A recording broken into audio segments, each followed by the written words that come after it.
Hey everyone, so today I will be telling you how some current versus potential difference or voltage graphs are for certain components in a circuit, and this has to do with Ohm's law. So if you haven't seen my previous video where I talk about current, voltage, resistance and Ohm's law, check it out because that's going to help you to understand how this works, okay? So here are some current versus potential difference or voltage, if you wish, graphs, okay? So the first graph is for a resistor, then I have a filament bulb or lamp, and then a diode. Now, a resistor is an ohmic conductor, so that means that it obeys Ohm's law. Therefore, the resistance is constant, meaning the gradient of the line of the current versus potential difference is constant, and the current I is directly proportional to V, the voltage, okay? And you know that is directly proportional. In case you don't know how to justify that, every time that you double one of the values, for example, potential difference, then your value for current is going to double as well, okay? Now, the filament bulb, if you look at it, it looks like I have more or less of an S, but if you compare with a resistor graph, I first start with a straight line, but then the line starts to curve. So it looks like the filament bulb first starts working as if it was an ohmic conductor, but then the graph does not get or does not continue to have the same gradient. So the filament bulb is a non-ohmic conductor because obviously current and potential difference are not directly proportional, as Ohm's law says, but it looks like in the beginning it starts to work that way. And this is because the light bulb, as is on, so as you have a light bulb working, the temperature of the light bulb is going to increase because resistance is going to increase, and therefore resistance is that type of friction, right? When the charge carriers, which you can call as well electrons, are passing through and they are colliding with the atoms or the positive ions that make up the wire, the inside of the wire, so the net, the metal net per se, and so the light bulb is going to increase in temperature, the wire increases in temperature, and it's actually that increase in temperature and that resistance that causes the filament to glow, and that's why we see light, okay, or the light bulb, okay? So if you remember from Ohm's law, the second implication is that Ohm's law is only true if the wire is kept at the same temperature. Now, in a filament bulb, obviously, it will warm up. So that's why first I have, or that is how you can try to memorize this or remember this or understand this. First, it starts more or less like a resistor, yeah, but then it starts to curve. Finally, actually not finally, but anyway, finally for this slide, I have the diode graph. Now, a diode, there's more to the diode than what I'm saying in this particular video. There will be in future another video where I give more detail about diodes, but the diode is again not an ohmic conductor because it does not obey Ohm's law. Obviously, current and current and voltage are not directly proportional.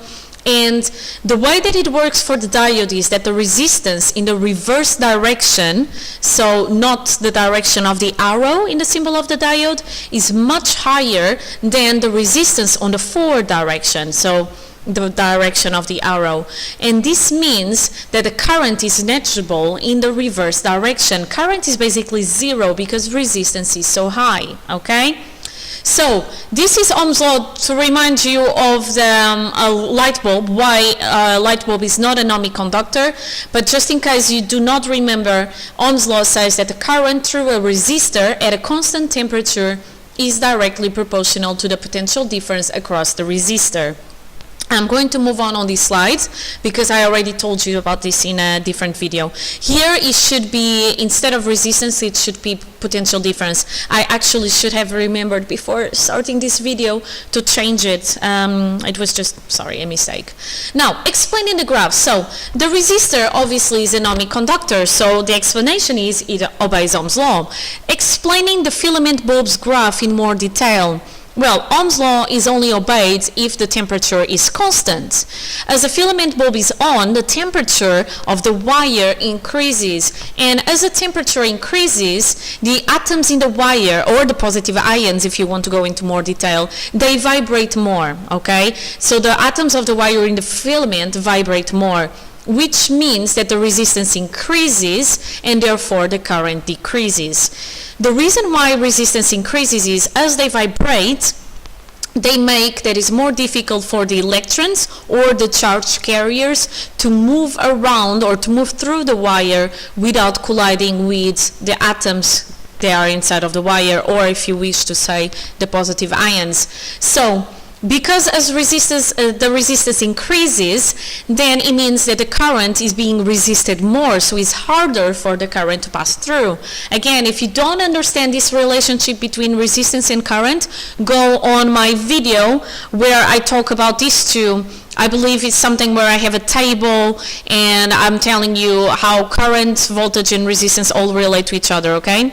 So because resistance increases, the current will therefore decrease, okay, or cannot increase as much as it was before. That's why in the filament bulb that the line levels out, okay, the gradient of the line decreases, meaning that current does not increase as much as when you are increasing the potential difference, okay? On the diode, again, this is only on kind of GCSE detail, so a diode only allows current to go through in one direction, which is again the forward bias direction, the direction of the arrow in the diode symbol. So the resistance is low when the current passes through in the direction that the diode allows the current to pass through, but the resistance is very high in the opposite direction, and therefore the current cannot pass through, okay? So this is the explanation of the diode's graph, the filament bulb graph, and of course the resistor is an ohmic conductor, so that's why the explanation is kind of, it obeys Ohm's law, and that's Ohm's law, okay? Now, there are more graphs that you need to know about. These other graphs are for a thermistor and an LDR. And they are quite easy because they are just straight lines. It's just that you need to think if the temperature or the brightness are high or low, okay? So again, I have current in the y-axis, potential difference in the x-axis for the two of them. And for the thermistor, it shows that at a low temperature, I have a lower current. At a higher temperature, I get an overall higher current.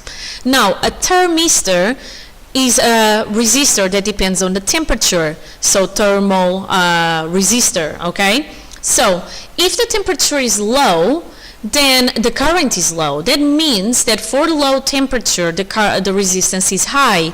If the temperature is higher, then the current gets bigger. This is because the resistance is lower. And this is what the thermistor is made for, okay? On the other hand, the LDR, or not the other hand because it kind of works the same way, but so thinking about another graph, the LDR, which stands for light dependent resistor, is going to display a low current with dim light. And again, because the higher the brightness, the higher the brightness, then the lower the resistance, therefore the higher the current. So dim light is going to give you low current because resistance is high. Bright light is going to give you a higher current, as you can see from the gradient or the steepness that the graph is higher, because with bright light the resistance is lower, therefore the current is higher. And here it is, the explanation for the graphs if you want to take notes or for you to take notes. So thermistor stands for thermal resistor, so is a resistor that depends on the temperature. As the temperature increases, the resistance decreases and therefore current increases. And then the LDR is a light dependent resistor. So that means that it depends on the amount of light. As the amount of light increases, the resistance decreases and therefore current increases. I think that's all, yeah. So this is all for today, which is about current and potential difference graphs for different components that you can have in a circuit.